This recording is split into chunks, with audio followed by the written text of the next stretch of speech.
Está difícil ter esperança depois de 30 anos trabalhando com serviços de saúde, 30 anos tendo que voltar a mesas como essa, discutir essa mesma questão.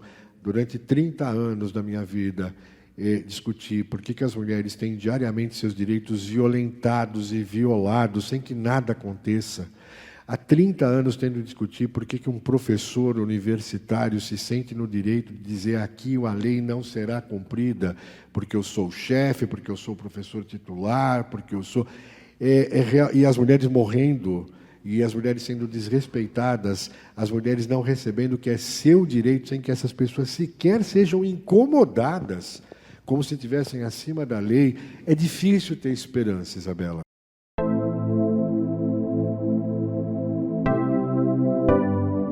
Bem-vindos ao JuniorCast, o novo podcast da Medicina Júnior, que, para você que não conhece a gente, eu vou explicar. Nós somos a empresa júnior do Quadrilátero da Saúde da USP e somos compostos por membros, estudantes da medicina, enfermagem, saúde pública, terapia ocupacional, fonoaudiologia, nutrição e fisioterapia. Acredito que eu falei todos os cursos. A gente criou esse podcast com o intuito de aprender com essa experiência de criar um podcast e aprender muito com os convidados que a gente vai receber e, acima de tudo, poder dividir tudo isso com vocês que estão nos ouvindo. Bem, eu sou a Isabela, eu estudo enfermagem, eu estou aqui com a Nina, que faz saúde pública. Fala um oizinho, Nina. Oi, gente, eu faço saúde pública. E a gente está aqui recebendo para um bate-papo o incrível professor Dr. Jefferson Drezetti, que é médico formado pela Faculdade de Medicina da Universidade de São Francisco, tornou-se médico obstetra pelo Programa de Residência Médica Obstetrícia e Ginecologia da Unicamp, é doutorado em Ciência da Saúde na Faculdade de Medicina do ABC e atuou à frente do Hospital Pérola Byton por mais de 20 anos e também trabalhou no Hospital Maternidade Leonor Mendes de Barros. E, atualmente, é professor da Faculdade de Saúde Pública da USP e é membro do Comitê Estadual de Vigilância à Mortalidade Materna, Infantil e Fetal da Secretaria de Estado da Saúde de São Paulo e é referência quando o assunto é interrupção de gestão legal no Brasil. Professor, muito obrigada por vir aqui no nosso primeiro podcast. É uma honra te receber. E a gente queria começar com o senhor contando um pouquinho sobre a sua trajetória para fazer medicina, como o senhor decidiu ir para a área que você foi, se relacionar com essa parte de aborto, que é uma parte bem polêmica aqui no Brasil, para você também dar um amparo para o pessoal que está escutando a gente, que ainda está meio perdido. Muito bom. Bom, primeiro, o agradecimento é todo meu. Eu não tinha ideia de que era o primeiro trabalho de vocês, né, que é o trabalho inaugural de vocês, e quando a gente é convidado por um momento tão importante como esse, certamente é uma honra muito grande para a gente, né? Então, muito obrigado pelo convite de vocês. Estou muito feliz de estar aqui com vocês e desejo um sucesso enorme para essa iniciativa de vocês, que seja o primeiro de muitos e muitos eventos que vocês fazem, podcasts, né, e comunicações que vocês façam com muito sucesso. Mas muito obrigado mesmo, sincero agradecimento para vocês por esse convite, né? Você me fez uma pergunta que é impossível, né, a gente não dá a ela um tratamento emocional, quando você me pergunta por que eu resolvi fazer medicina. E a resposta é muito simples para mim, eu não sei como é para outras pessoas. A resposta é que não tem nenhuma resposta. Eu nunca pensei em ser bombeiro, eu nunca pensei em ser jogador de futebol, eu nunca pensei, quando criança, em ser absolutamente nada diferente de ser médico, né? Não foi por inspiração de ninguém da família, não tem nenhum. Eu sou o primeiro médico, aliás, de toda a minha família, então não foi por um pai, né, de inspiração, ou por qualquer outra coisa assim, mas o fato que eu não sei dizer para você, eu sei que desde pequenininho a única coisa que eu sabia dizer que eu queria ser quando fosse grande, né, era ser médico. E, de fato, eu acho que com muita mão, né, com muita participação e com uma forma muito decisiva por conta dos meus pais, eu tive a oportunidade de estudar, né, e de conseguir chegar até a universidade, né? Isso eu consegui alcançar no ano de 82, então começo a minha faculdade de medicina em 1982, termino essa faculdade em 87 e sempre muito feliz. O que eu não sabia é o que eu queria ser dentro da medicina, né? E é interessante que quando eu cheguei à medicina eu pensava muito na questão da emergência, na questão da traumatologia, era uma coisa muito interessante, e eu fui abandonando essa ideia ao longo dos anos. E claro, eu cheguei à ginecologia e obstetrícia, como muita gente chega, né? A partir de um exemplo, né? A partir da convivência, a partir da influência, ainda que tenha sido uma influência não intencional, sempre de um grande professor, sempre de alguém que a gente admira, né, dentro desse processo. E foi assim que, lá no ano de 1984, eu conheci o professor Jairo Ramos, né, com o qual eu comecei a acompanhar os trabalhos, acompanhar os seus plantões. Naquela época era muito diferente dos modelos que a gente tem hoje, era uma coisa mais aberta para o estudante de medicina, e eu fiquei com ele muitos anos, mais de 4 anos. E quando eu vi, eu estava próximo aí da minha formatura, eu não pensava em outra coisa, não tinha nada passava diferente na minha cabeça, senão me especializar em ginecologia e obstetrícia. E aí consegui uma oportunidade, eu venho de uma faculdade pequena, né, que é a Universidade de São Francisco, mas consegui uma oportunidade na residência médica de ginecologia e obstetrícia da Universidade de Campinas, da Unicamp, onde eu fiquei 3 anos, né, naquela época eram 2 anos obrigatórios, um terceiro ano opcional, então fiz esses 3 anos de ginecologia e obstetrícia na Unicamp, do qual reservo um enorme carinho, e eu acho que teve um papel decisivo na minha trajetória de vida. E por quê, Isabela? Exatamente por questões como essa que você me pergunta, né? Como eu cheguei a me aproximar tanto da questão de questões que normalmente não são muito típicas, né, da área médica, como violência sexual, morte materna, aborto, né, aborto legal, aborto clandestino, né, questões que são às vezes tão sensíveis e geram aí muita polêmica. E eu acho que grande parte desse processo se deve a minha convivência, principalmente com 2 professores que foram fundamentais na minha vida, né? Um deles é o querido professor e respeitadíssimo professor Aníbal Faundes, já aposentado, né?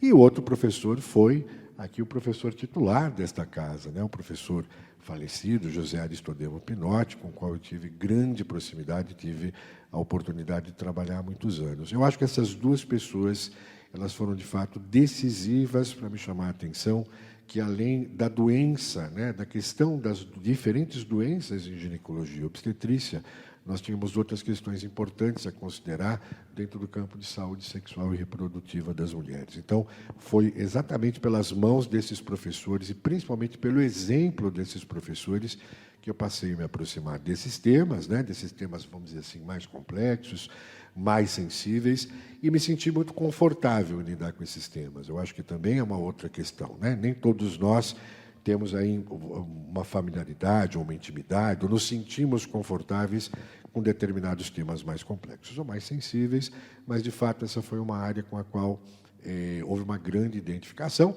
e, a partir daí, a minha trajetória toda passa a centralizar, principalmente no atendimento de mulheres em situação de violência de gênero, particularmente de violência sexual, e principalmente nas situações de aborto previsto em lei no Brasil, que é um tema bastante complexo, a gente vai poder conversar, e também, é claro, é inevitável que a gente também tenha que entender um pouco as situações que estão relacionadas ao aborto não permitido, né? Os abortos são praticados de forma clandestina e todo o impacto que tem para a saúde pública e para a vida das mulheres. É uma síntese, vamos dizer assim, de uma trajetória que tem tanta coisa que eu gostaria de lembrar, tanta coisa que eu gostaria de ser justo, né, e colocar nomes e nomes de pessoas que contribuíram com as minhas escolhas e com a minha formação, mas eu destaco esses 3 professores como os 3 mais importantes da minha trajetória. É muito legal, os professores sempre influenciando a gente, né, uma profissão tão bonita e que não tem, às vezes, tanta valorização aqui no nosso país, infelizmente. Mas agora acho que a gente pode inserir um pouco mais no nosso tema principal, que é a questão do aborto. Aí eu queria pedir para a Nina comentar, só para contextualizar e para quem não tem o conhecimento, sobre a lei aqui do Brasil. O aborto no Brasil hoje ele está, infelizmente, no Código Penal de 1940. Ele acaba por ser um Código Penal, ele acaba criminalizando e só deixando que, em casos Só é permitida a interrupção em casos de microcefalia. Não. Chegou perto, chegou perto. Eu sei, eu cheguei perto, eu lembro disso nas aulas. Da anencefalia. Isso. E para salvar a vida da mulher em casos de estupro. Todas as outras questões, elas são criminalizadas atualmente. E uma coisa que eu descobri o ano passado, que teve uma portaria que acabou interferindo também nisso, que foi da obrigação, nos casos de estupros, de que os hospitais têm que notificar a delegacia. Virou o primeiro artigo da portaria. E aí, como que o senhor vê isso? Na verdade, eu acho que vocês estão no caminho certo, é isso mesmo, né? Quando a gente pensa em como lidar com o aborto, o Estado brasileiro faz uma clara opção, faz uma clara escolha. Então, no Brasil, a escolha de como vamos enfrentar o fenômeno complexo do aborto é enfrentá-lo a partir da criminalização. Então, o norteamento, vamos dizer assim, da lei brasileira é que o aborto é crime, né? E ele é colocado dentro do capítulo dos crimes contra a vida. Isso está absolutamente correto e preciso o que você colocou.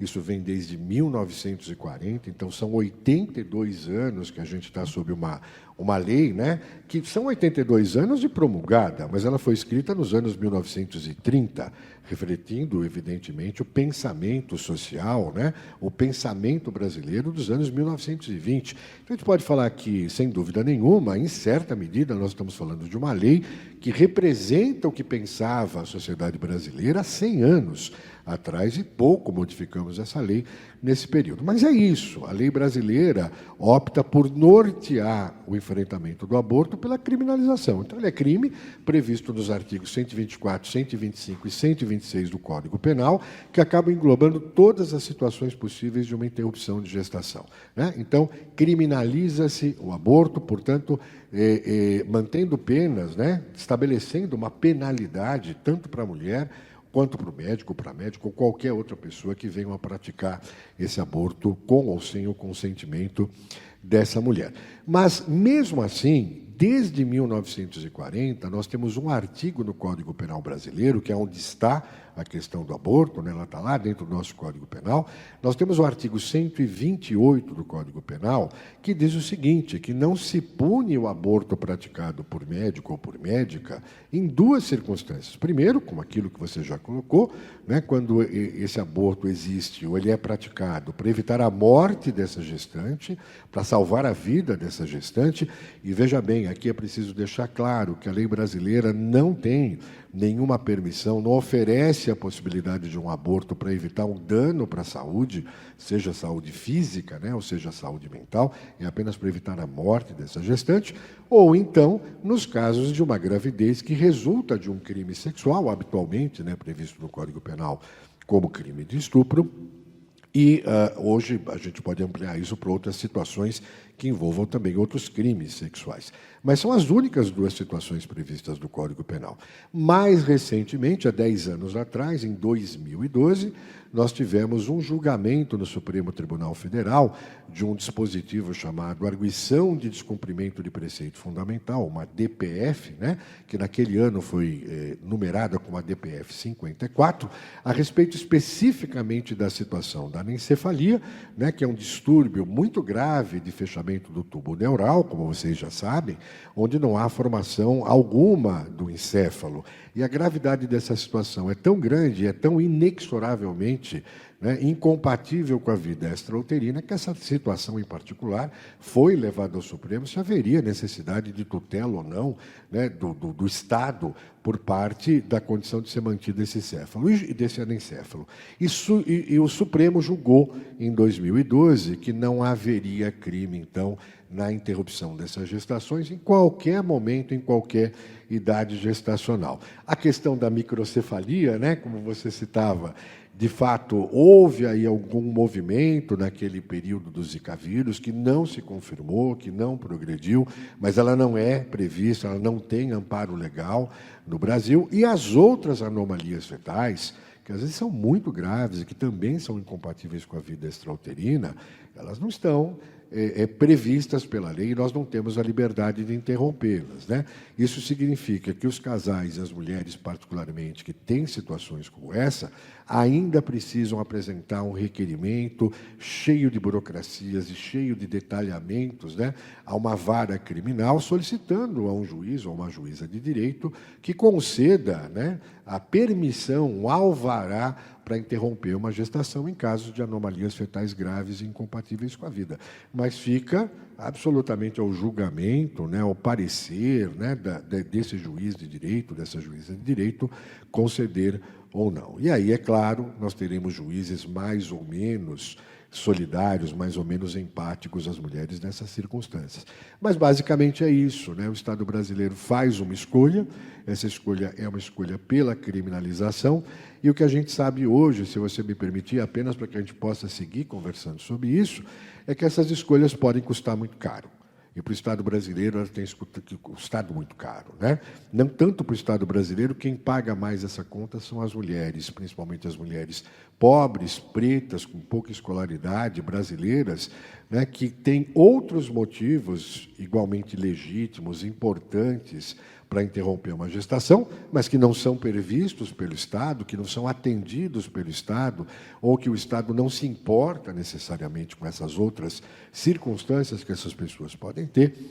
E a criminalização, nesse caso, cria um paradoxo, porque não sendo possível, né, se realizar esse aborto por questão de uma limitação legal, mas as mulheres, entendendo que precisam interromper essa gestação da mesma forma, terminam buscando uma interrupção de gestação, um aborto praticado de forma clandestina, que muitas vezes a clandestinidade, né, impõe para essas mulheres a experiência de um aborto praticado em condições fortemente inseguras. E quanto mais pobre a mulher e quanto menos recurso tiver essa mulher brasileira, maior a chance, né, dela se defrontar ou dela experienciar um aborto praticado em condições enormemente inseguras. E isso vai ter um impacto enorme, né, sobre a saúde dessa mulher e, eventualmente, até sobre a sua vida, na medida que o aborto praticado nessas condições clandestinas e inseguras ainda é um dos pontos mais importantes, uma das condições mais importantes de mortalidade materna no Brasil.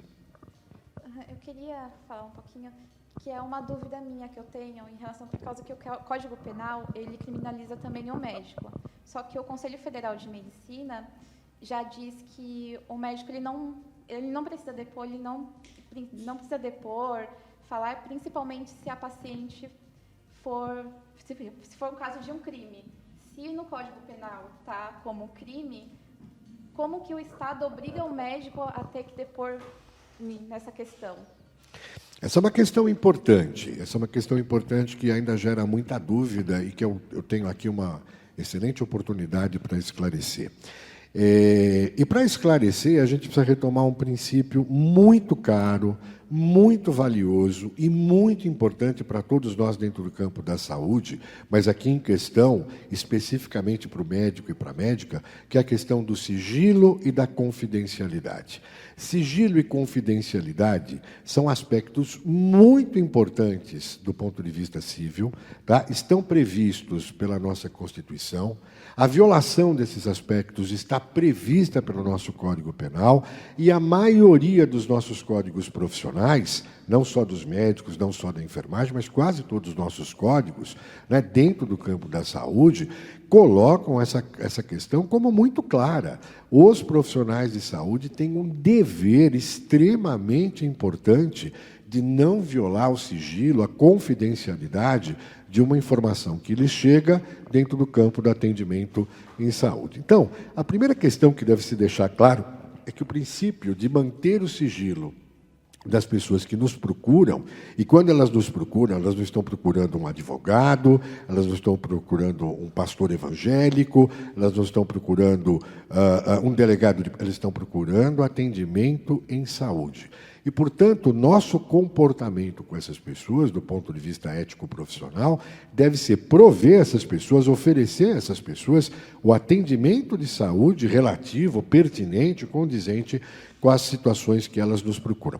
E aí vem a questão do aborto, e até de outras questões que a gente poderia colocar dentro do mesmo campo da questão do sigilo, né? E existe ainda uma dúvida muito grande de como se procede nessas circunstâncias, quando a gente está, por exemplo, num pronto-socorro, e uma mulher que praticou, né, um aborto induzido, que provocou um aborto, né, como mais comumente a gente chama, né, mas induzir e praticar, né, ou provocar um aborto está dentro da mesma terminologia, né, o que fazer com essa mulher? Né? Se a gente deve revelar ou não deve revelar esse sigilo? A gente deve ou não deve comunicar à autoridade policial, por exemplo, né, que uma situação como essa ocorreu?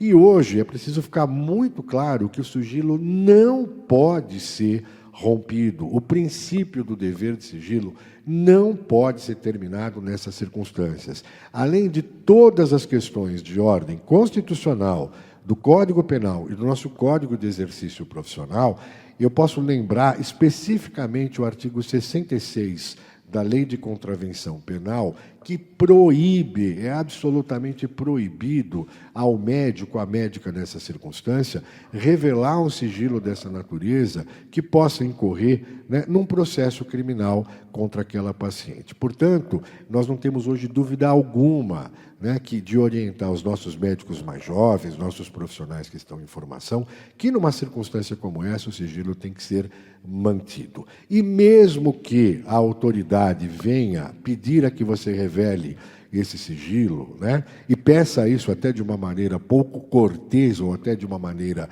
ameaçadora, né, é preciso parar com esse tipo de situação de ameaça ou de descortesia. Lei é lei e tem que ser cumprida, né? Então, se você é chamado, por exemplo, numa circunstância como essa, e não tem a permissão de sua paciente, não tem permissão daquela mulher, né, para narrar os fatos que estavam ali envolvidos, você não pode revelar esses fatos, mesmo frente à autoridade do Poder Judiciário. Tá? Da mesma forma, né, a gente deve ter o cuidado com o prontuário, né, com as nossas anotações nessas circunstâncias. Os prontuários também não estão à disposição. Os prontuários pertencem ao paciente e, quando eles estão conosco, nós estamos compartilhando a guarda, a proteção desses dados e do conteúdo desses dados. Mas, veja, isso não é uma escolha que nós fazemos. Essa é uma questão de lei. Tá? Essa é uma questão de lei e que no Brasil tem que ser cumprida.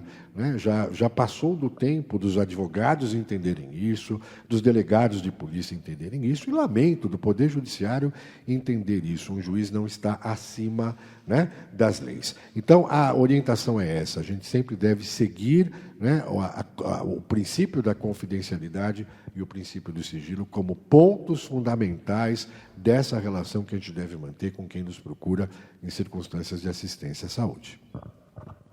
Claro? Tranquilo? Você tem mais alguma pergunta? Não, acho que se você também quiser aproveitar para emendar na questão dos profissionais de saúde recebendo essas pacientes. Sim, eu tenho uma dúvida, porque, apesar de ter algumas situações que é legalizado, acho que ainda existe muito preconceito, tem pessoas que não aceitam, e eu queria saber como isso ocorre no sistema de saúde, quando chega uma mulher com consequências dos abortos legais, como que ela é tratada, se tem muito preconceito, tem médico que se recusa a realizar. Claro. Então, essa é uma outra questão que eu confesso que me envergonha profundamente. Toda vez que alguém me traz essa pergunta, o primeiro sentimento que me vem é de uma profunda vergonha. Como um profissional de saúde e como um cidadão desse país, eu me envergonho enormemente. Mas deixa eu lhe explicar por que o motivo dessa vergonha, né, e da dificuldade que eu tenho de lhe dar uma resposta adequada à sua pergunta. Porque essa é uma questão que a gente não deveria estar conversando aqui hoje. Essa é uma questão que a gente nunca deveria ter trazido aqui para essa mesa, dos problemas que essas mulheres possam enfrentar, porque nós temos esta ou aquela limitação, esta ou aquela questão pendente, pessoal. Eu quero lembrar a todos que nós estamos falando de uma lei que não foi colocada para a sociedade brasileira há 1, 2 ou 3 anos atrás, nem há 10. Nós estamos falando de uma lei que existe há 82 anos. Há 82 anos, e é esse o meu motivo de vergonha, né, como um cidadão, há 82 anos o Estado brasileiro, ainda que tenha tratado o aborto por princípio, por norteamento como crime, disse, olha, nós temos aqui pelo menos 2 exceções, que torna o Brasil um país que não tem restrição absoluta, mas coloca o Brasil entre os países com fortes restrições legais em relação ao aborto. Mas temos duas. E são duas questões muito difíceis da gente não consensuar, da gente não, pelo menos, considerar, evitar que uma mulher morra e que uma mulher não seja torturada a manter uma gestação até o término, quando é resultado de uma barbárie, né, de uma violação de direitos humanos, de direitos reprodutivos, que é a violência sexual.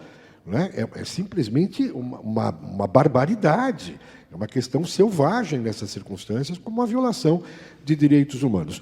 E ter que, 82 anos depois, discutir por que nós não estamos garantindo o aborto legal, porque é legal, né, está amparado por todos os princípios possíveis, a essas mulheres, é uma questão de vergonha para o Estado brasileiro. E, em certa medida, em grande medida, vergonha aos profissionais de saúde. Por quê? Porque não é uma questão de aspecto legal. Não é uma questão legal. Legalmente, isso está muito bem posto, e nós tivemos 82 anos para sentar com os serviços de saúde, são 82 anos para dizer temos que dar uma resposta para as mulheres que estão nessas circunstâncias e garantir para essas mulheres o acesso ao aborto praticado de forma legal, obedecendo ao ordenamento jurídico, humanizada, porque essa é uma questão onde exige-se forte humanização nesses processos de atendimento, e, terceiro, oferecer a essas mulheres um aborto praticado em condições tecnicamente seguras, para que essas mulheres não coloquem a sua saúde e a sua vida em risco. Eu repito, tivemos 82 anos para produzir alguma resposta a isso, e até hoje o que nós temos notícia, e temos notícias cotidianas, é de mulheres, né, são notícias de mulheres que encontram enorme dificuldade de encontrar serviços de saúde que respondam a essa questão. Então, a minha resposta para você, a partir dessa colocação, ela tem 2 pontos. Primeiro, não cabe ao médico, ao jovem médico, a vocês que estão se formando, a responsabilidade de assumirem essa gestão. A responsabilidade não pode estar repousada na iniciativa ou na falta de iniciativa de um médico, de uma enfermeira ou de outro profissional. Claro que isso é importante e claro que isso é fundamental, mas existe uma questão de gestão. A gestão deveria estar organizando os serviços, aliás, não são serviços que podem ser iniciados e terminados apenas com o médico, eles dependem da enfermagem, eles dependem da psicologia, do serviço social, de uma equipe de saúde para dar conta de uma resposta, né, a um fenômeno tão complexo como é o aborto nessas diferentes circunstâncias legais, o que a gente tem no Brasil. Então, é claro que a gente precisa de uma equipe para atender essas mulheres de maneira adequada, e a organização desses serviços, o financiamento desses serviços, a manutenção desses serviços, a escolha de profissionais adequados, os concursos para trazer esses profissionais adequados e preparados e aptos e, enfim, dispostos a prestar esse tipo de atendimento, inclusive ao aborto legal, essa não é uma responsabilidade da enfermeira. Essa não é uma responsabilidade que eu posso colocar sobre os ombros de um médico que está lá no serviço. Isso é a responsabilidade da gestão e, portanto, é uma responsabilidade das secretarias municipais, estaduais e do próprio Ministério da Saúde em garantir que os serviços existam, como é responsabilidade dos gestores locais dos hospitais em que esses serviços existam. E me desculpa, é evidente que há um papel fundamental dos nossos professores de ginecologia e obstetrícia, introduzindo dentro da universidade, que é onde a gente aprende, né? Onde a gente aprende não só condutas, mas aprende a bioética, aprende o respeito, e aprende a empatia, e o respeito aos direitos humanos das mulheres, e deveria estar aprendendo isso, onde os nossos professores titulares, os nossos professores regentes, os nossos professores responsáveis fossem os primeiros a organizar esses serviços como modelos, né, a serem replicados, como referência não só para os nossos alunos, mas para todos os serviços públicos de saúde. Isso, primeiro, não acontece. Então, essa é a primeira questão. A segunda questão é como vamos lidar com isso pessoalmente. E eu acho que isso é questão, talvez, ela é importante, mas ela é menos importante. Porque cabe a gente considerar que, do ponto de vista, inclusive, legal, né, no Brasil, um médico pode, sim, escolher atender ou não atender uma determinada pessoa, atender ou não atender um determinado procedimento, e recusar realizar esse procedimento, se de alguma forma esse procedimento venha ferir, né, o que chama o nosso Código de Ética Médica, ferir os seus ditames de consciência. Em outras palavras, estamos falando de médicos e médicas ou outros profissionais de saúde que possam ser objetores de consciência, ou seja, aquele procedimento é permitido, aquele procedimento é legal, eu até sei como realizá-lo, mas ele vem ferir algum princípio filosófico, pessoal ou de qualquer outra natureza, embora sejamos sinceros, na maioria das vezes são princípios religiosos, né? Direta ou indiretamente são princípios fundamentados na religião. E aí nós estamos trazendo a questão do aborto para fora do campo da saúde pública. E é isso que é o perigoso, quando nós trazemos uma questão que nos importa enquanto profissionais de saúde, porque é um grave problema de saúde pública, e trazemos para dentro do campo religioso da objeção de consciência, nós estamos trazendo o aborto para dentro do campo da disputa moral. Ou não, ou quando não, da disputa política do aborto, que também é importante, e os fatos recentes aqui eu não preciso nem narrá-los, nem relembrá-los, né, como entra dentro do campo político, inevitavelmente. Mas eu não vou entrar no campo político, quero falar do campo moral. E aí, no campo moral, é muito mais complexo a gente discutir essa questão. Então, veja, o Estado brasileiro hoje permite que um médico, uma médica, um enfermeiro, uma enfermeira não queira participar de um procedimento dessa natureza, né, se ele alegar que isso se trata de uma objeção de consciência para uma questão religiosa ou de qualquer outra natureza, ele não precisa nem dizer qual é essa questão. Né? Isso é possível. Mas eu também quero lembrar que essa objeção de consciência não é um dispositivo absoluto na lei brasileira. Porque não existe direito à objeção de consciência para um médico. Uma médica numa situação de emergência. Numa situação de emergência, quem for procurar um serviço de saúde deve receber o atendimento em saúde. E não pode morrer porque um médico ou uma médica tem uma religião que, enfim, contraria eu lhe dar um tratamento. Isso não tem sentido.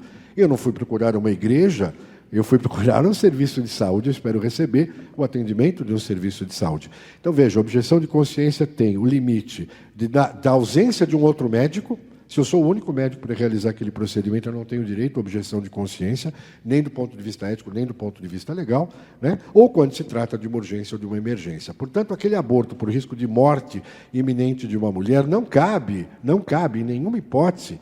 Em nenhum sentido consegue-se imaginar a possibilidade de se alegar objeção de consciência e os médicos devem fazer interrupção de gestação. Num caso que não é uma emergência, é um caso mais eletivo, vamos dizer assim, como a gravidez decorrente de estupro, claro que um médico pode, uma médica pode, né, alegar que é uma objetora de consciência e se afastar do atendimento desse caso. E isso é muito interessante, Isabela, desculpe ser tão longo nessa resposta para você, pelo seguinte, é interessante, por que eu procuraria ser pediatra e não gostaria de atender uma questão que é crítica para uma criança? Por que eu procuraria ser um cardiologista, mas gostaria de me afastar de uma questão crítica para um paciente cardiológico, uma cardiopatia? E por que eu busco ser ginecologista e obstetra, mas não quero me aproximar de uma questão tão grave como violência sexual contra as mulheres ou como aborto, que atinge aí 20% das mulheres brasileiras já praticaram aborto em condições clandestinas, né? É estranho escolher uma especialidade onde eu quero me afastar de atender as mulheres quando elas têm uma situação muito crítica, muito grave. Mas vamos lá, isso pode acontecer. Faz parte do jogo, né? Como diria-se, pode acontecer. Então, na verdade, existe essa possibilidade, sim. Essa possibilidade eu entendo que deva ser respeitada. Eu detestaria que qualquer pessoa aqui dessa sala, qualquer profissional de saúde aqui dessa sala fosse obrigado a prestar um atendimento tão sensível nessas circunstâncias sem o estar desejando. Eu gostaria muito que esse atendimento fosse feito de maneira espontânea, de maneira solidária, de maneira técnica, de maneira ética, né, que fosse de uma maneira empática, e para isso a gente tem que se aproximar da questão, ainda que ela seja desconfortável para todos nós. Ela pode ser desconfortável para nós, profissionais de saúde, mas ela mata as mulheres, mas ela é extremamente importante para as mulheres. Portanto, me parece que o nosso desconforto é bem menos importante da complexidade que essas pessoas se situam, né? E, por fim, eu queria dizer para vocês o seguinte, quando a gente fala tudo isso, parece que a gente está meio dividido, que os profissionais de saúde, que os médicos estão meio divididos enquanto essa questão. E isso não é verdade. Isso não é verdade, Nina. Eu quero citar para vocês a pesquisa mais recente, talvez mais importante que nós temos, que é da Federação Brasileira das Associações de Ginecologia e Obstetrícia, que, alguns anos atrás, falou com mais de 4.000 médicos e médicas ginecologistas, perguntando a eles o que eles achavam da lei brasileira, da legislação brasileira sobre o aborto. E sabe o que eles responderam? 65% dos nossos médicos e médicas ginecologistas, não sei o que pensa o oftalmo ou o neuro, mas sei o que pensam os ginecologistas. E 65% deles disseram o seguinte: nós achamos que as leis brasileiras, que a lei brasileira é rígida demais, é restritiva demais. E ela deveria nos permitir realizar o aborto em outras circunstâncias. E aí é claro que médicos e médicas estão pensando principalmente nas anomalias fetais graves, né, e incompatíveis com a vida. Outros 15% de médicos e médicas disseram o seguinte: eu acho que essa história de criminalizar o aborto tem que terminar. A gente tem que seguir o que tem feito os países desenvolvidos, que não mais criminalizam o aborto e têm tido um sucesso muito grande em reduzir as taxas de aborto nesses países. Então, eu acho que o aborto deve ser autônomo, deve ser uma escolha que cada mulher deve ter e ela não deve ser criminalizada por isso. Então, deveria parar de criminalizar. Se a gente juntar esses dois grupos, 80% dos ginecologistas brasileiros acham que a nossa lei é restrita demais, deveria avançar, pelo menos avançar um pouco. Pelo menos avançar um pouco. Ginecologistas que se declararam absolutamente contrários ao aborto e que preferem uma mulher morta realizar esse procedimento, eles foram 0,2% dos ginecologistas dessa pesquisa. Repito, 0,2%. Então, não dá para dizer que quando tem 80% dos ginecologistas achando que a gente deve avançar nas leis e 0,2% achando que não, em dizer que nós estamos divididos. Nós não estamos divididos. Mas o fato é que esses 0,2% gritam, e gritam de uma maneira, às vezes, muito constrangedora, e se manifestam de uma maneira muito constrangedora mesmo, né, dando a parecer que nós estamos divididos. Nós não estamos divididos. A maioria dos médicos, né, não tem nenhuma situação de divergência da lei. E, por fim, eu acrescentaria para vocês o que a gente tem visto atualmente na residência médica, né? Embora eu tenha me afastado do Hospital Pérola Barton a partir do ano 2019, por razões aqui que não vêm ao caso, por muitos anos eu tive a oportunidade de receber médicos residentes em ginecologia e obstetrícia. E eu posso dizer para vocês que a cada 10 residentes que nós recebíamos para passar em estágio no nosso serviço de aborto legal e de violência sexual, era muito difícil que um médico ou uma médica residente se recusasse a fazer esse estágio. Era no máximo um a cada ano, né, que por um motivo, normalmente um motivo religioso ou de ordem moral, né, entendia que não deveria participar do serviço de interrupção de gestação. 90% dos nossos médicos e médicas têm participado, sim. Eles têm sido muito, eu diria, muito corretos, muito éticos nessa participação, têm se colocado ali na posição de aprender, têm se colocado muito respeitosamente na forma com que atendem as pacientes, têm se colocado de uma forma muito respeitosa, muito cuidadosa em todos os procedimentos de interrupção de gestação, né? E cada residente do Hospital Pérola Barton saía com pelo menos 25 ou 30 procedimentos de aborto legal, né, dentro da sua bagagem, 30 procedimentos que muitos ginecologistas brasileiros não fizeram nenhum em sua vida, né? Então, os médicos jovens, eu diria para vocês que são uma grande esperança e um grande orgulho da gente, que são pessoas que vêm com uma perspectiva muito mais aberta a essa questão e muito mais abertos também a aprender sobre isso, a pensar sobre isso e a serem solidários com as mulheres. Então, eu diria hoje para vocês que há um percentual, sim, pequeno, de profissionais de saúde que se afastam dessa questão. Há que respeitar esses profissionais, né? Eu acho que faz parte do processo respeitá-los, mas eu não acredito que eles façam qualquer diferença para que a gente possa atender essas mulheres. O que faz diferença é uma gestão que garanta espaço para esses 9 residentes de 10 que querem ajudar essas mulheres que hoje não encontram um serviço de saúde organizado para atendê-las. Aí o senhor comentou, né, que muito mais da metade dos ginecologistas acreditam que a lei é muito restrita. E também, eu já ouvi Acho que em uma entrevista que o senhor deu para o Drauzio, você comentar que os recursos que a gente usa para meio que reparar as consequências que as mulheres que fizeram um aborto ilegal sofrem são maiores do que a gente gastaria para tornar o aborto mais legalizado, as leis do aborto mais flexíveis. E diante de todos esses fatos, o senhor acredita que o maior impedimento para mudar essa lei seja questões religiosas, apesar da gente estar num país laico? São duas questões que a gente precisa pensar, né? Uma questão é por que a gente faz ou não faz alguma coisa. A gente faz porque pode ou porque não pode, ou porque é justo ou porque é certo, né? Então, não vamos descriminalizar, porque isso geraria um custo que a gente não pode pagar. Não tem nenhum sentido esse tipo de raciocínio, me desculpa. Não tem nenhum propósito, né? A gente manter alguma coisa proibida, permitida, porque a gente tem dinheiro ou não tem dinheiro para dar conta dessa alguma coisa. Ou isso é um direito ou não é um direito das pessoas, ou isso é ou não é permitido para as pessoas, né? Então, não vejo nenhum sentido em discutir a ótica da descriminalização, da legalização, a partir de termos ou não termos recursos, tá? Mas, se a gente quiser discutir por esse âmbito, a gente pode fazê-lo, né? E aí a gente tem que lembrar o quê? Que no Brasil, que a gente considerando que é uma população muito pobre, de mulheres que têm muito pouco recurso para fazer uma interrupção de gravidez segura, né, a chance que nós temos de mulheres realizarem um aborto de forma clandestina e enfrentarem complicações por esse aborto de forma clandestina, ele é grande. Ele não está no patamar inferior, ele não está no limite inferior, né? Embora a gente tenha uma possibilidade variável de uma complicação, eu posso dizer para vocês que a gente está ali do meio para cima, em termos de riscos de complicação para essas mulheres. E essas complicações para essas mulheres vão ser atendidas pelo sistema público de saúde. As mesmas mulheres que não tiveram dinheiro, né, que não tiveram recurso econômico para buscar um serviço de interrupção particular e de alto custo, mais seguro para interromper uma gestação, são aquelas que vão buscar o SUS quando tem uma complicação. Então, nós já tratamos essas complicações.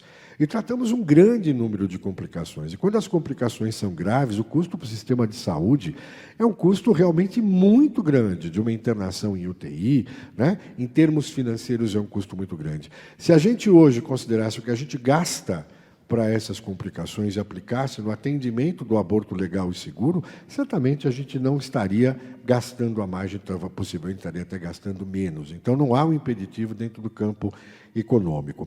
Mas eu também gostaria de pensar fora do campo econômico, né? A gente não pode estar tomando decisões apenas porque temos ou não temos dinheiro para essas decisões. Nós temos que tomar decisões porque elas são justas ou não são, porque elas são necessárias ou não são, porque elas são importantes para as pessoas ou não são. E nós temos montes e montes de exemplos dentro da saúde pública de coisas que nós não temos dúvida de que são importantes, não temos dúvida que fazem parte dos nossos protocolos, mas ainda não conseguimos oferecer para todos, não conseguimos organizar o sistema para que seja acessível como gostaríamos para todos, tá? Então, essa é uma primeira questão.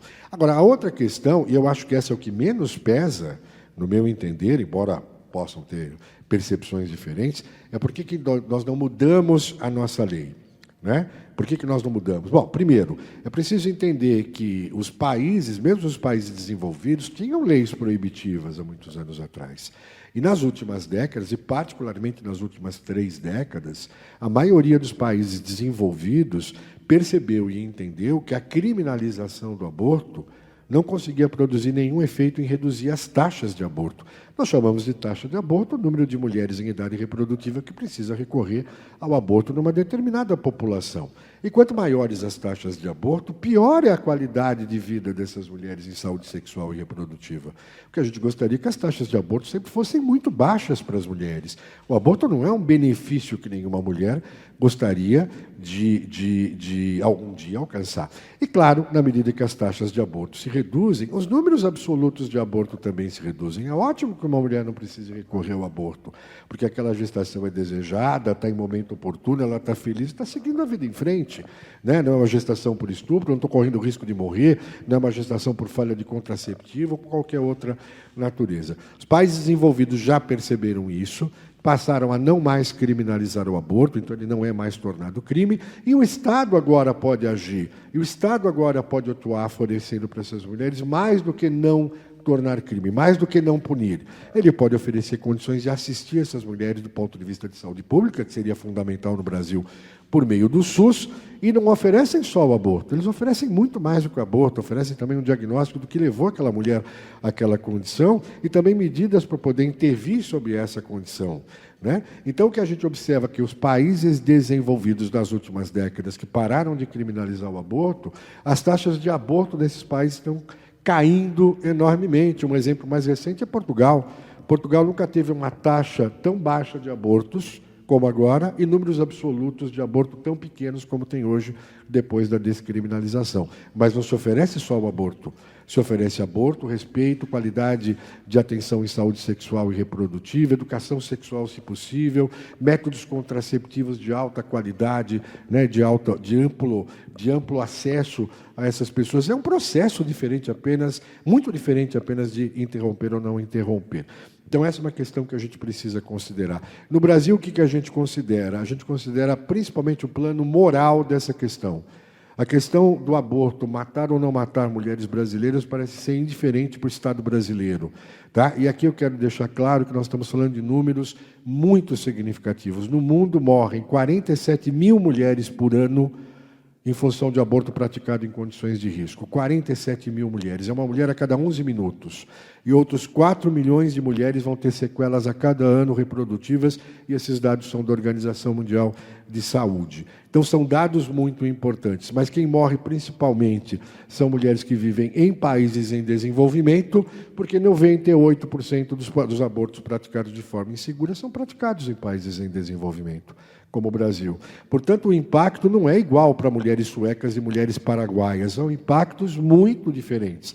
Mas a gente mantém essa lei proibindo, e essa lei proibindo só tem um efeito: tornar o aborto clandestino, e aí, sem nenhuma regulamentação, sem nenhuma fiscalização, sem participação do Sistema Único de Saúde, portanto, as mulheres ficam aí à sua própria sorte. Essa é a questão.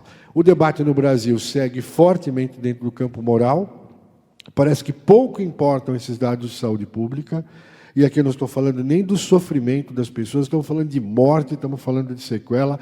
Isso pouco parece sensibilizar qualquer político ou Estado brasileiro, principalmente o executivo brasileiro atual. Isso é absolutamente indiferente. Essa é uma questão que tem sido tratada principalmente como uma questão de ordem moral, fundamentalista e religiosa. E dentro desse campo vai ser muito difícil a gente encontrar um caminho para o Estado brasileiro, né, descriminalizar o aborto, como já fez o Uruguai, como já fez agora a Argentina e Colômbia, né, com medidas, inclusive, muito ousadas, até mais do que muitos países desenvolvidos.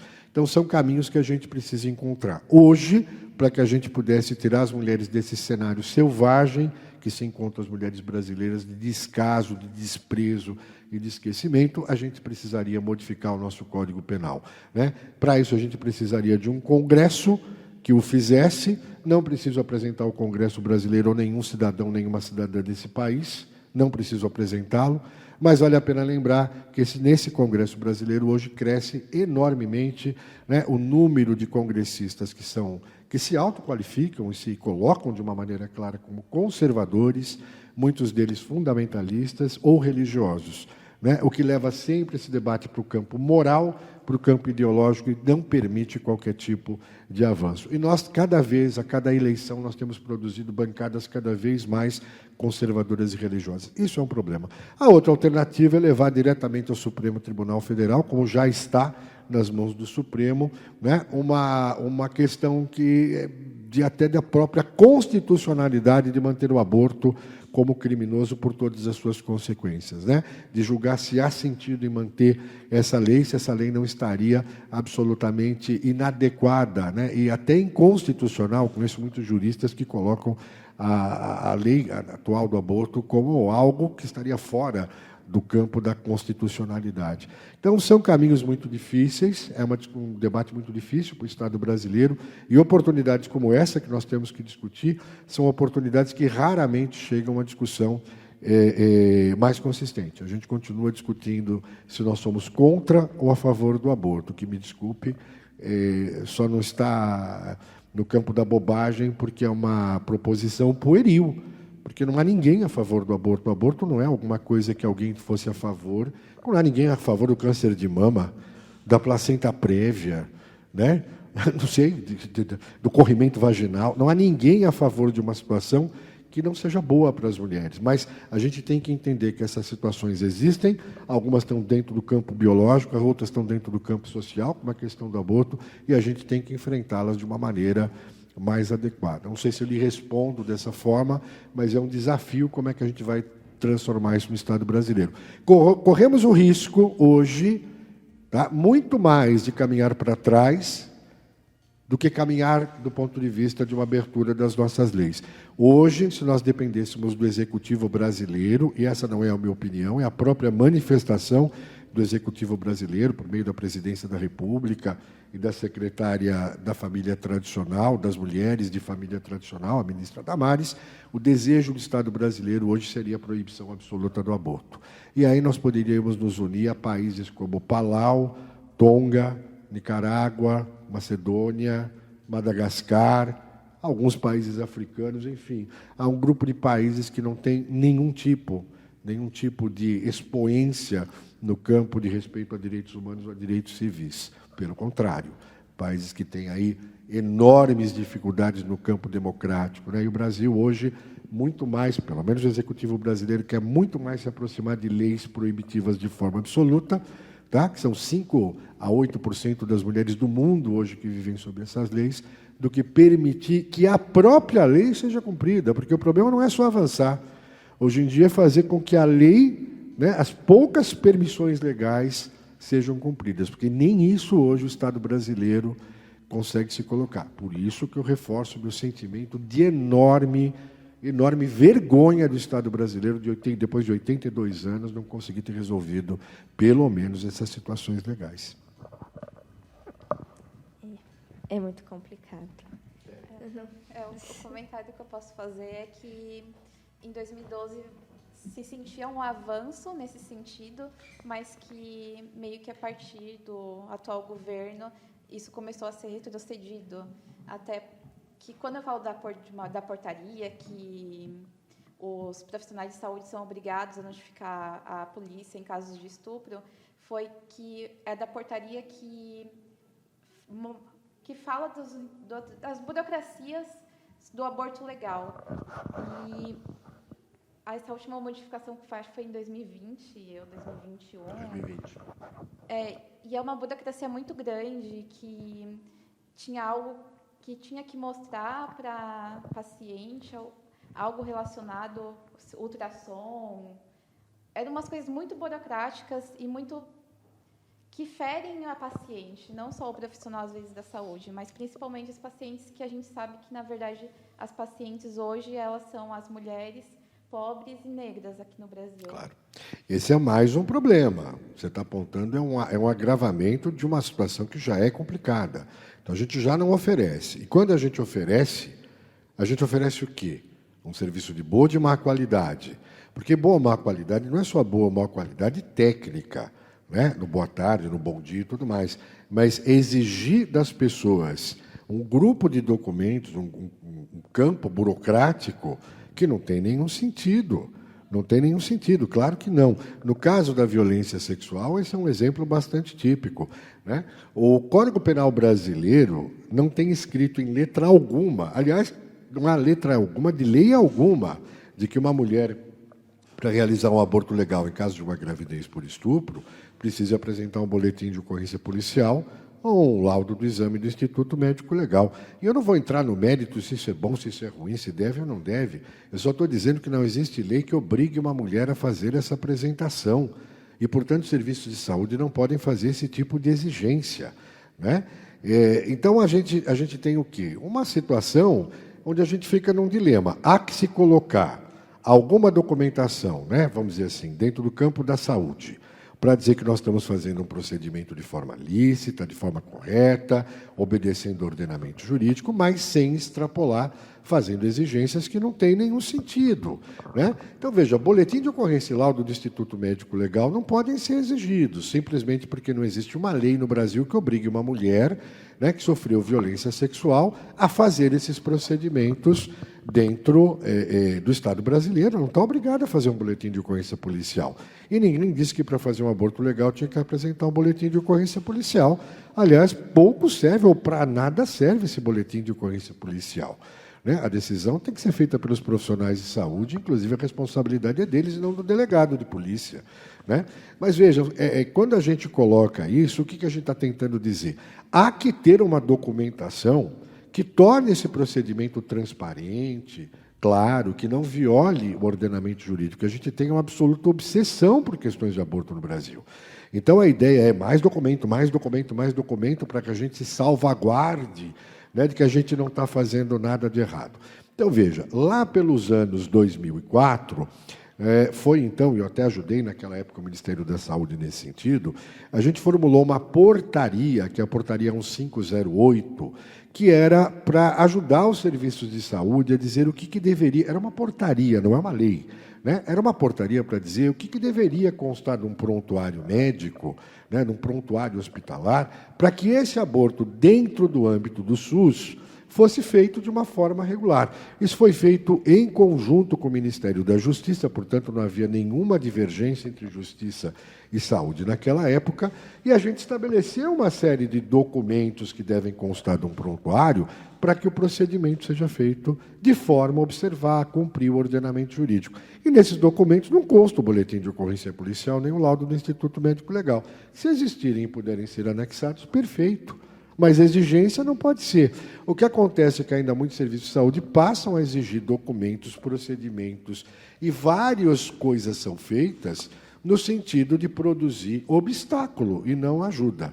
Outra coisa, né, quando a gente solicita uma ultrassonografia, por exemplo, é importante para a gente constatar essa idade gestacional que a gente está calculando, mensurando pelos múltiplos parâmetros do ultrassom, ela é pertinente, ela é compatível, né, com a idade gestacional calculada a partir da data da violência, se é alguma coisa comum, mas não é só para isso que o ultrassom é feito. O ultrassom é feito para ver as condições da gestação, se ela é tópica, se ela não é tópica, se ela é gemelar, se ela é única, qual a idade gestacional, enfim, para que a gente possa fazer escolhas de tratamentos adequados para essas mulheres.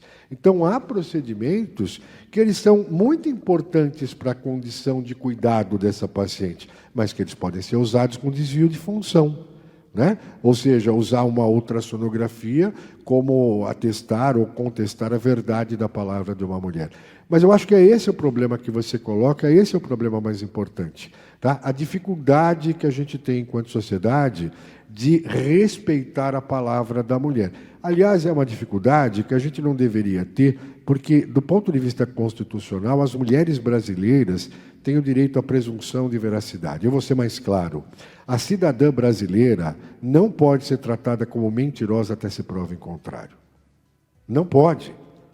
Nós não temos o direito, como profissionais de saúde, de tratar qualquer mulher como suspeita de estar mentindo. As mulheres têm que ser recebidas nos serviços de saúde pelo princípio de presunção de veracidade. E ser recebidas com respeito. Não é favor. Isso é absolutamente dever de cada um de nós. Se na trajetória de avaliação desse caso a gente constatar que é uma falsa alegação de crime sexual, podemos não realizar a interrupção de gestação. Mas as mulheres não estão no serviço de saúde para serem torturadas, questionadas ou inquiridas como se fossem criminosas. Elas são vítimas de violência sexual e estão usando um direito que elas têm de interromper uma gestação. Vocês entendem esse processo? E é aí que vem os problemas. Quando essa questão que você traz mais recente, ela só se acrescenta a tantas outras. Né? Mas aí não é só uma questão de portaria, é uma questão de uma portaria que vinha para responder a uma lei de 2019, que foi aprovada pelo Congresso, que obriga os médicos dos serviços de saúde a comunicar à polícia no prazo de 24 horas qualquer forma de violência contra a mulher, sem levar em consideração se essa mulher quer ou não quer, pode ou não pode, deseja ou não deseja, e estamos falando de mulheres autônomas. Não vamos falar de situações de crianças e adolescentes, porque isso já é previsto por lei. Claro que nós fazemos que crianças e adolescentes não têm autonomia, né, para se colocar nesse processo. Claro que vamos fazer isso para mulheres que são deficientes intelectuais, que não têm autonomia, poder, né, para poder fazer esse tipo de situação. Mas por que uma mulher adulta não pode avaliar sua condição de risco? né, e saber o que é melhor para ela. Então, é complicado porque essa lei, em certa medida, acaba violando um princípio, inclusive constitucional, de autonomia de uma mulher querer ou não querer que a delegacia de polícia saiba. Além disso, eu não quero entrar nesse mérito, se for comunicado à delegacia, a delegacia fará o quê? Se mulheres com medidas protetivas nesse país morrem todos os dias, ou são tatuadas no seu rosto pelo agressor, sem que qualquer medida protetiva tenha efeito, já há mulheres que estão procurando o setor judiciário em questões de violência doméstica, já não conseguem ter. Qual o efeito dessa comunicação na prática? Né? O que a polícia poderia fazer, senão em flagrante delito? Então, são algumas bobagens que parecem importantes e que são ruins, porque a mulher que não quer que a polícia saiba do seu caso, porque o chefe do tráfico ameaçou de matá-la se ela for à polícia, e se ela souber que ela vai ao serviço de saúde, encontra você, e você vai ter que comunicar à polícia, ela irá? Não irá. E ela não indo, ela vai perder uma série de oportunidades de intervenção em saúde que são extremamente importantes para ela, inclusive a possibilidade de ser cuidada e protegida, de ir a um abrigo, né, onde ela não irá morrer e não sofrerá esse tipo de ameaça e assim por diante. Então, são decisões e leis mal pensadas, tá? São coisas que a gente deveria questionar. Hoje, o que a gente pode dizer é que ficou decidido, junto com o Ministério Público e o Ministério da Saúde, para dar uma resposta a essa lei, ficou decidido que sim, temos uma lei, somos obrigados a comunicar, mas nós só diremos o nome da mulher e a identificaremos se ela permitir. Então, vamos comunicar à polícia. Aconteceu um caso tal. Não posso falar o nome dela, porque ela não permite. E se ela permitir, mandamos o nome dela. É meio esquisito, mas é assim que funciona. A única exceção é, se essa mulher estiver em risco de morrer, e a gente, né, entender que ela corre grave risco de morrer se a gente não fizer essa comunicação à polícia, então aí fazemos mesmo contra a vontade dela, mas estamos fazendo isso para protegê-la, tá? Mas é isso. O Estado brasileiro deveria estar criando, depois de 82 anos, o quê? Simplificações, facilidades. Ele deveria saber suficientemente o que deveria ser feito e como tornar o procedimento acessível. Mas o Estado brasileiro sempre tende a criar um documento a mais, uma portaria a mais, uma questão a mais, né? E quando tem fundamento religioso, fundamentalista ou ideológico, só piora, como, por exemplo, propor que uma mulher, para fazer um aborto legal, seja obrigada a ver as imagens de um ultrassom, ou como o vereador de São Paulo queria há pouco tempo atrás, né, que ela fosse obrigada, ela fosse internada para passar sob avaliação psiquiátrica, como se decidir por um aborto fosse uma questão das mulheres estarem loucas, né? Então, são essas coisas que as mulheres ainda têm que enfrentar no Estado brasileiro.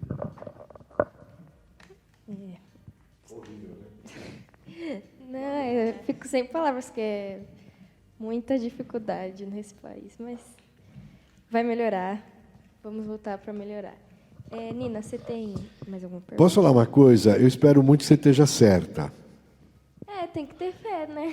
Eu espero muito. Senão, Eu quero muito vale apoiar na sua fé, porque eu não tenho fé.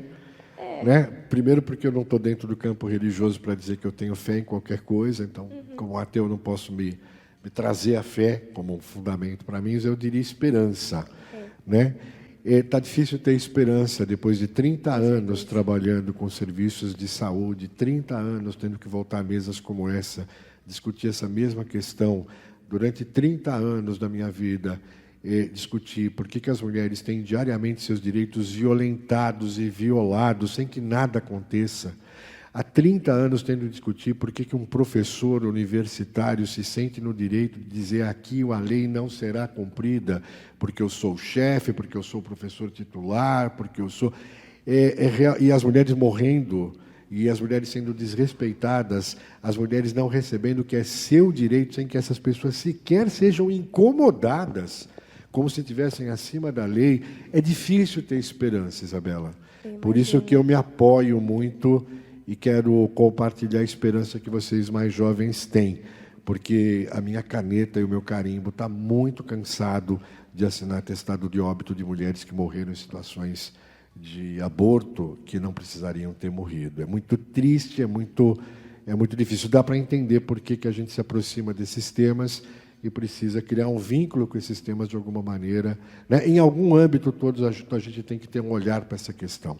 Além do olhar moral que a gente já tem, além do olhar julgador que a gente já tem, além do olhar religioso que a gente possa ter, né? A gente também tem um olhar de saúde pública para essa questão, que é uma obrigação para nós, enquanto profissionais de saúde, mas eu convido vocês a fazerem mais um olhar de respeito aos direitos humanos, direitos sexuais e direitos reprodutivos das mulheres como um elemento fundamental para exercer a ginecologia e obstetrícia ou qualquer atividade em saúde que se aproxime das questões reprodutivas das mulheres. Eu acho que é isso que me dá esperança. A esperança de vocês é que me dá esperança que um dia isso possa mudar.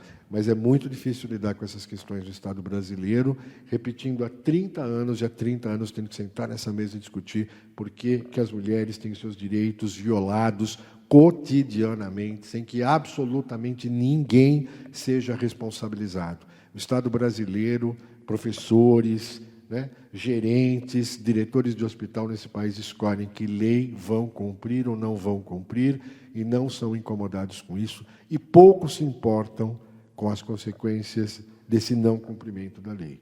Se uma mulher sai dali e morre por um abortamento inseguro, parece que isso é absolutamente irrelevante para essas pessoas, principalmente quando essas mulheres são pretas, pobres, com baixa escolaridade, se chamam Maria, moram na periferia, né? Ou quase nem nome tem. Essas mulheres parece que não importam para ninguém dentro do Estado brasileiro e parece não importar para alguns professores, parece não importar para alguns gestores.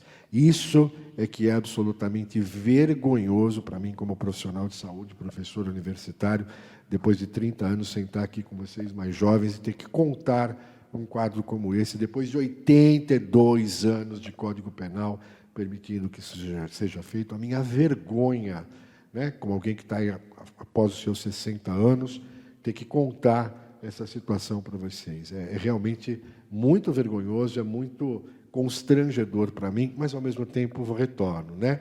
Fé eu não tenho, mas eu tenho uma esperança enorme nessa geração de vocês, e por isso que eu me sinto muito feliz pelo convite de vocês. Estou sempre muito feliz de conversar com vocês mais jovens sobre isso. Aí eu tenho uma pergunta em relação a isso. Como conseguir fazer uma gestão para que isso melhore? Porque, pelo menos na minha área, a gente quebra a cabeça de como... Opa, é super... Conseguir fazer o mínimo de que é fazer, no mínimo, a lei ser cumprida das partes legais. Sei. É só fazer. Não tem nada de especial. Não requer nada em especial.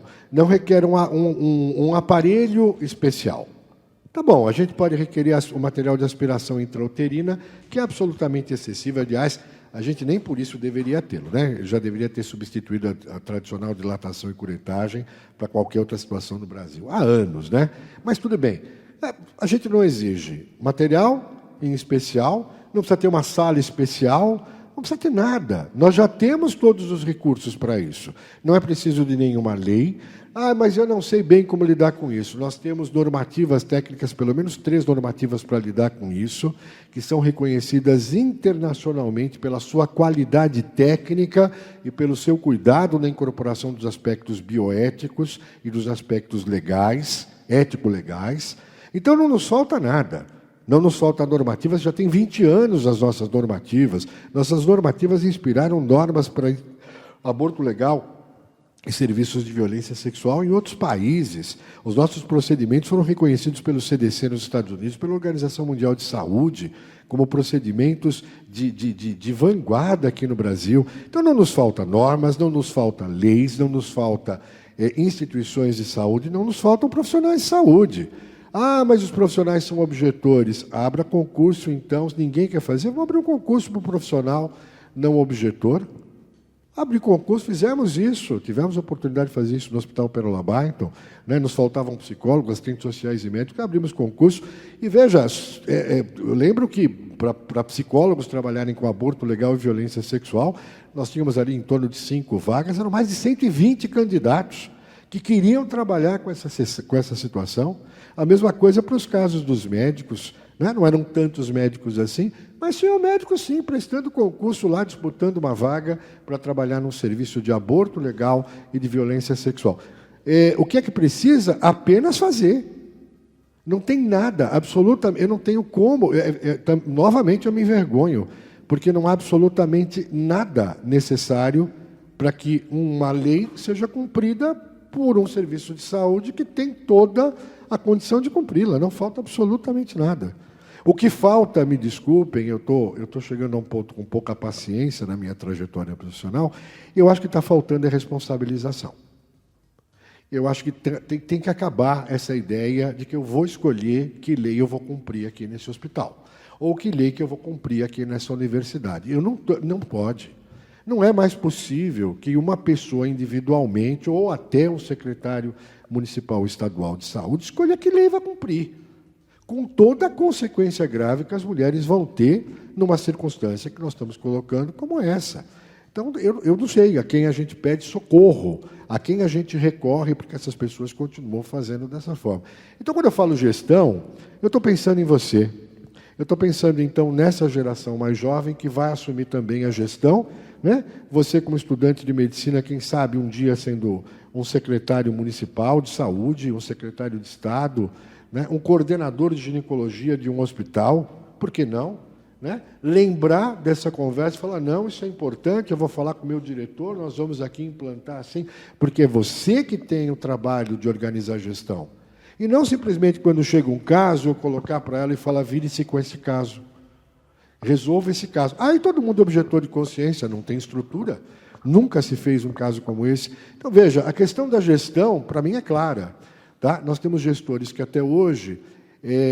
Vamos conversar, né? Vamos combinar. Se a gente tem médicos e médicas com problemas de ordem moral nessas circunstâncias, também temos gestores. E quando a gente fala de direitos sexuais e reprodutivos, gestores têm menos familiaridade do que os profissionais de saúde. Nós temos algumas evidências publicadas do pouco conhecimento de gestores sobre isso. Então, é uma questão também de formar novos gestores, né? Então, aqui, de novo, repouso a minha esperança na sua trajetória futura como gestora, né? Ou a minha esperança de trazer dentro da Faculdade de Saúde Pública esse tema para todo ano ser discutido tanto no ciclo de vida 2, né? Que a gente discute isso com vocês, como um tema que tem que alertar a gestão da importância disso, tá? O mesmo deveria existir dentro da Faculdade de Medicina, mas quando dentro da Faculdade de Medicina, né, a gente aprende a se afastar desse tema, que aqui a gente não faz isso, por quê? Porque é menos importante, porque é menos moral, porque é menos ético. Por que a gente não faz? Né? Essa é uma questão que a gente tem que pensar. Mas vocês serão os novos gestores, os novos diretores de hospital, os novos chefes de equipe, os novos professores titulares, né? Quando estiver sob a titularidade de um professor uma decisão sobre todos os outros. Às vezes há professores titulares que não permitem que algo seja discutido diferente da sua percepção moral a respeito do aborto.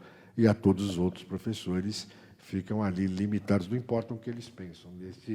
Nesta universidade, por exemplo, vai valer o que eu, professor titular, decido dentro do campo da minha perspectiva e da minha moralidade. É triste demais, mas é assim que funciona. Então, a minha esperança, novamente, não a minha fé, desculpe, não tenho a fé, mas a minha esperança é que vocês mudem isso no futuro. Professor, acho que com essa sua fala, a gente pode encerrar essa sua aula que você deu para todos nós. E não poderia ser melhor. Eu, falando sobre mim, aprendi bastante. Várias coisas o senhor falou que eu não sabia, e você esclareceu, foi muito boa. Nina, você quer falar alguma coisa? Não conseguiu esclarecer umas dúvidas que eu tinha, que tinha ficado da disciplina passada. Então, acho que é isso. Eu quero agradecer de novo a sua participação, foi muito boa. E quero agradecer a todo mundo que está aí ouvindo a gente, o nosso JuniorCast, nosso primeiro episódio. E é isso. O senhor quer falar alguma coisa? Eu quero agradecer. Posso? Pode, fica à vontade. Então, eu acho que está tudo errado. A gente está terminando esse podcast do jeito errado. Não são vocês que têm que agradecer, não. Sou eu que tenho que agradecer. Não só porque é o primeiro podcast de vocês, eu tive a honra de estar nesse primeiro podcast. Eu não vou esquecer isso, não. Muito obrigado pelo convite. Eu levo muito em consideração essas coisas assim. Levo muito de coração, muito obrigado. Mas não é isso, não. Sou eu que tenho que agradecer.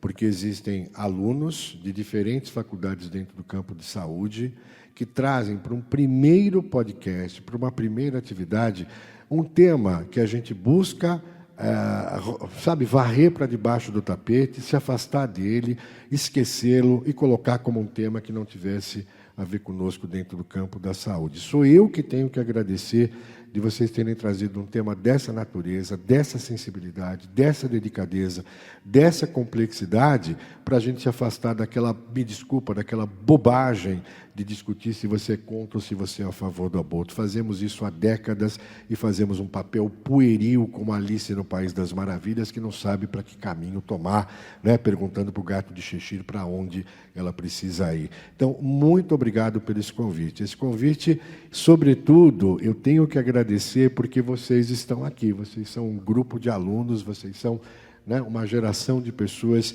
que enche realmente meu coração, não de fé, mas enche meu coração de uma esperança enorme, que vocês vão ter um olhar mais humano, vocês vão ter um olhar ético, vocês vão ter um olhar de saúde pública, também terão um olhar religioso, moral, que se couber a vocês, mas vocês, sobretudo, terão um olhar justo, ou mais justo. A questão é tão delicada que a questão do aborto para as mulheres. E é por isso que eu tenho que agradecer, pela existência de vocês, pelo interesse de vocês. Isso enche realmente o coração de um professor, né, de alegria em saber que vem essa nova geração que não vai fazer ou não vai repetir tantos erros que a minha geração cometeu, né? Seja por ignorância, seja por arrogância, né? E muitos nós cometemos por arrogância, e seja principalmente por esquecer que mulheres são seres humanos e as mulheres têm direitos humanos que precisam ser preservados. Por isso, meu muito obrigado, extremamente agressivo. Se puderem me convidar novamente, certamente estarei com vocês. Obrigado. Tudo bem? Vocês. Parabéns para vocês. Ó, edita aí o que vocês quiserem. Agora que vocês acharem, divida, faça o que vocês acharem, tá? Desculpa se eu... Foi ótimo.